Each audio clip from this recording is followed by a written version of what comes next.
In economy, we have three pillars. First one is agriculture, primary sector. Second one is industry. Here, what types of industries were existed? Industry means, don't imagine there is a huge factories, okay, and they are having the chimneys and they are releasing the pollution. It's not like that. Industry means a group of people, if they produce the more number of goods, we can call it as a industry.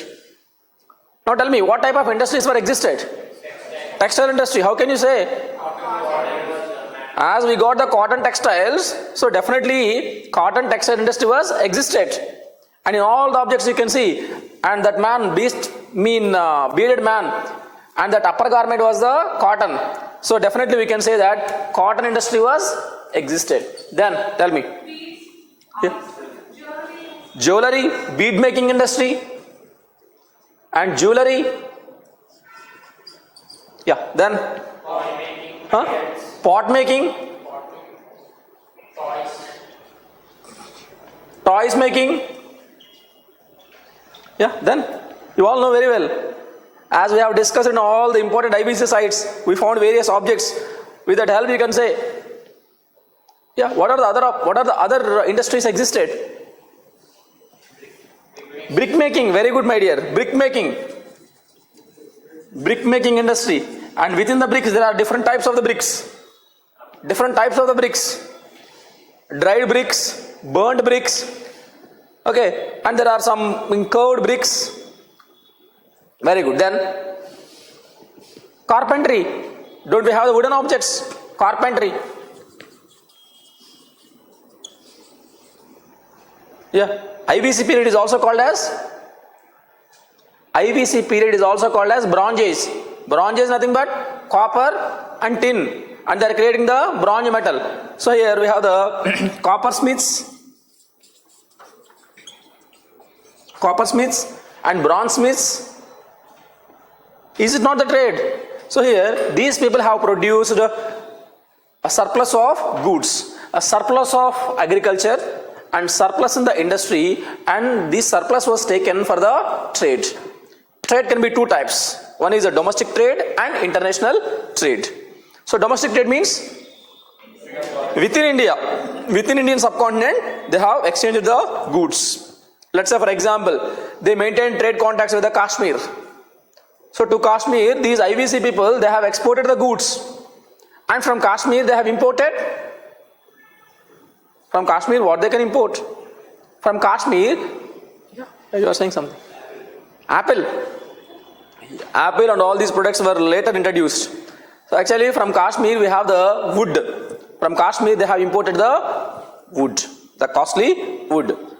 And you know, from Chalcolithic people, from South Indian people, they had the trade contacts.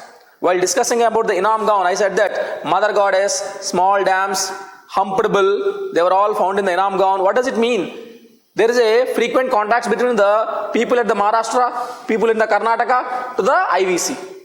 So here they are the Chalcolithic people, but in the northwestern parts we have the IVC people.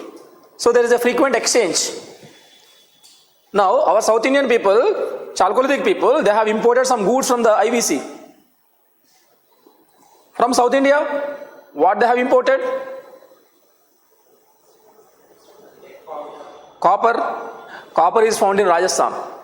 In Rajasthan we have the K3 mines. From K3 mines they have imported the copper, yeah?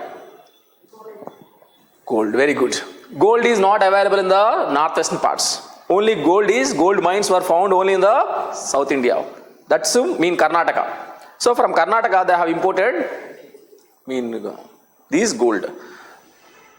At the same time, they also maintain some international trade, and they have exported goods to the Mesopotamia. Mesopotamia means Iran and Iraq region. So to Mesopotamia, we have exported the textiles, food grains, pots, and all the luxurious goods. Okay, and that indicates Lothal. At Lothal, we have the ship symbol coins, ship symbols, and that ship symbols indicates yes, there was a international trade. Okay. Apart from all these things, what we mean surprising thing is even they maintain trade contacts with the Mongolia. You know Mongolia? Mongolia is in the between Russia and the China. From Mongolia, they have imported the lapis lazuli. Lapis lazuli, it's a kind of mineral, agate. So they maintained extensive trade contacts. Okay. So here, on the one hand, agriculture, industry and trade, these three occupations have supported the Indus Valley civilization. It supported the urbanization. Imagine, my dear, without these three pillars, can your growth or development is existed? It will not be existed. Just look at our economy also. Our economy is also based on these three aspects. It's fine. Now, how can I say? Can I say it is an advanced economy? Can I say it is one of the most sophisticated economy? Can I say or not? But the problem here is to call it as one of the advanced economy, we need the currency. We need the coins. How coins helps us? Currency helps us. Currency or coins helps us to transact the goods, to exchange the goods. Am I correct or not? If you have the currency, then you can easily transact the goods. But the problem is they have not issued the coins or currency. Probably they were not aware of the coins. That's why they have followed the barter system. They have followed only barter system. Barter system means exchange of goods, that's it. If you have the pots, you can exchange pots to the other weaver, and that weaver provide cotton textiles. So it is one of the biggest defect of the IVC economy. As they have not issued the coins and currency, their economy was not flourished very well. But in the course of time, we will see that coins enter into the economy and it will further smoothen the transactions. Okay, right.